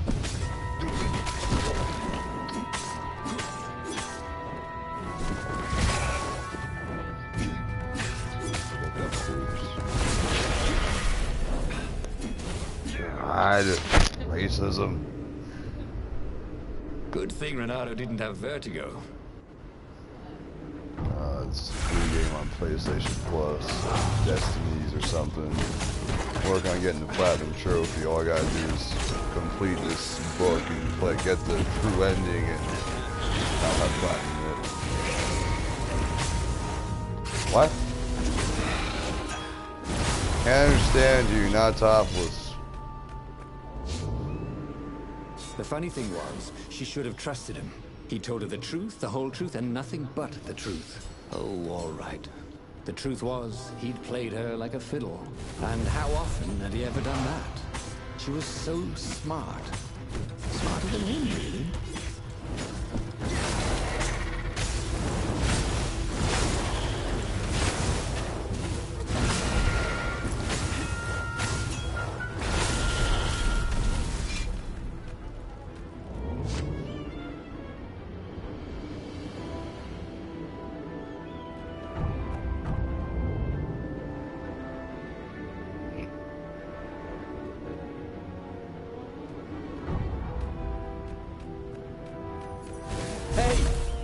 Friend is a swan.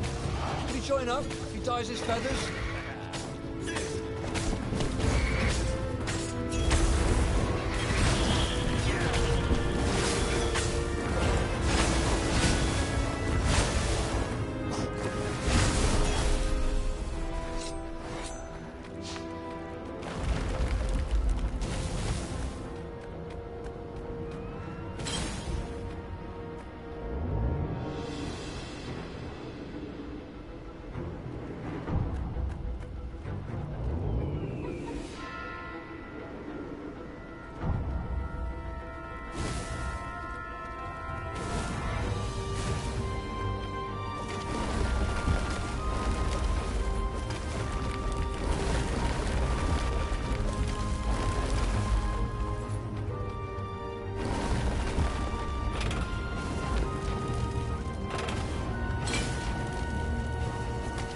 Renato had given away the location of the secret base. Fortunately, the Emperor thought it was all a trap. He even mistrusted his own daughter. Renato couldn't have done better if he planned it.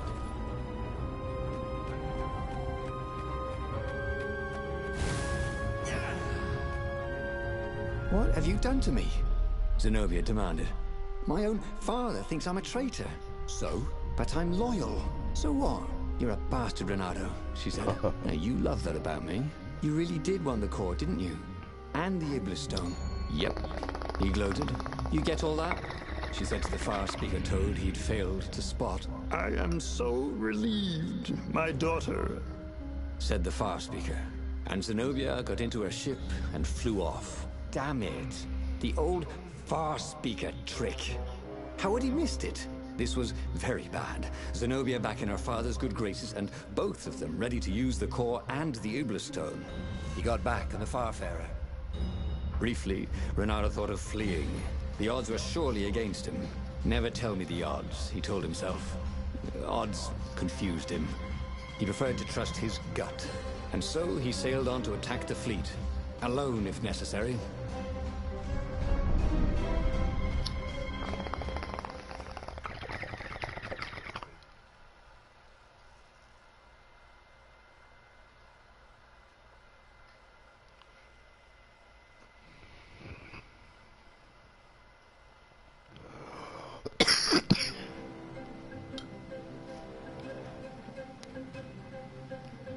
There were not many rebels here, and they were disorganized. The Empire had obviously attacked the secret base, the formerly secret base whose location Renato had so helpfully pinpointed on a map. There was still time to turn around, wasn't there? But Renato hated turning around. Heroes don't turn around, they just own their screw-ups and turn them into impossible victories, right? The portal was heavily guarded. It must go someplace they really didn't want him to go.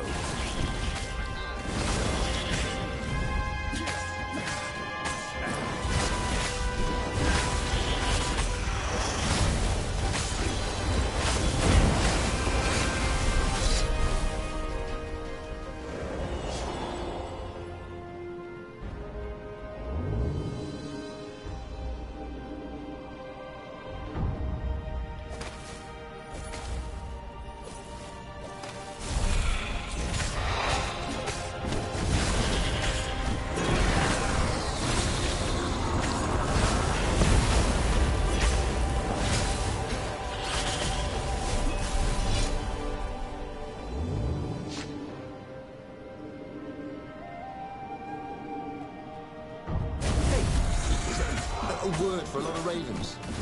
Like a deepest of ravens?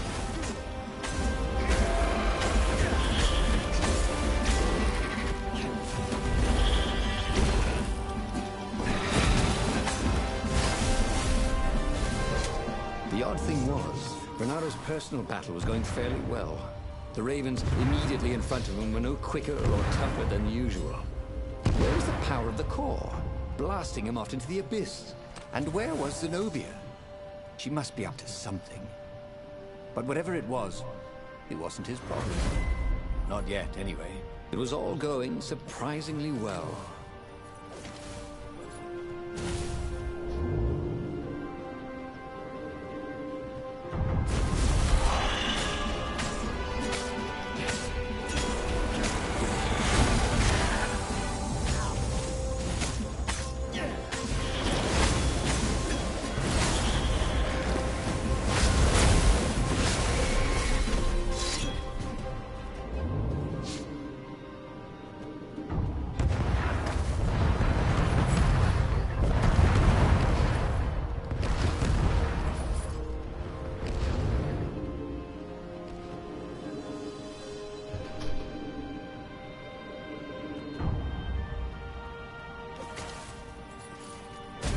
Soon he'd confront the Emperor. Next to me the whole Funny time. that this You come whole here, war had come about because the Emperor feared death. just like the whore she is. Now it was coming for him. There was some sort of lesson there, wasn't there? She does.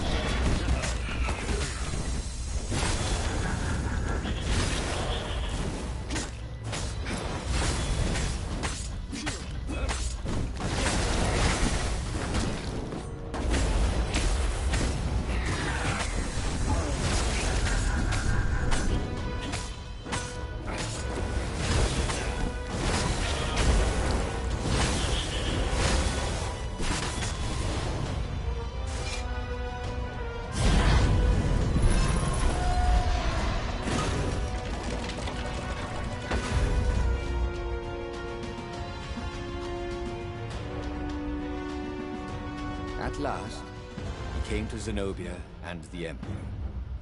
She was sealing up a kind of squat coffin, banded with lead. So glad you're here. Croaked the Emperor. You will be witness to my final victory. That's creepy, Dad, said Zenobia. But thank you. Because of your shenanigans, we tested the core. It's really unstable. It could have blown us all up. It could, said Renato, a little frustrated that she'd figured it out.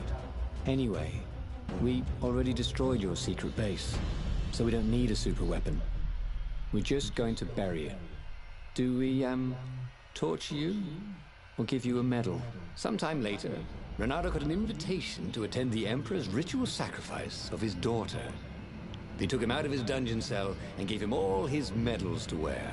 A little while after that, the lost gods returned, and the sun went black, and the Emperor ate his soul. Oh, again? But he already had all the secrets he needed. He was sure of that. He must have not used them the right way. What was the best, worst mistake he could make? Probably trusting that traitor Lapino.